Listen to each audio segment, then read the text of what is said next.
Remember when Doug Ford tried to sell off the Greenbelt? That was wild, right?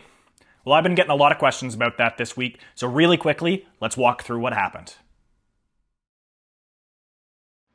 Let's start at the beginning. What is the Greenbelt?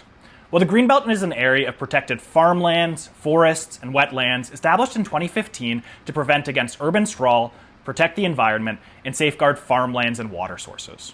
Doug Ford swore up and down that he wouldn't touch it.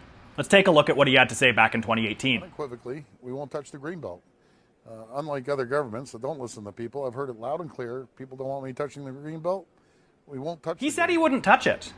But then, someone made an offer. And big surprise, a plan to carve out thousands of acres of land immediately got fast-tracked.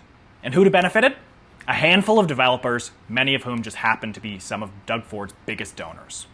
An investigation found that a small group of developers stood to make $8.3 billion off the deal. That's right, $8.3 billion.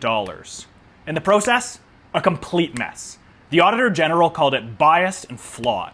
The Integrity Commissioner found that Doug Ford's housing minister broke ethic rules, and then, with the walls closing in, Doug Ford reversed the whole thing.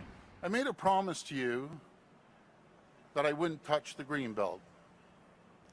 I broke that promise. So what happened? Doug Ford got caught.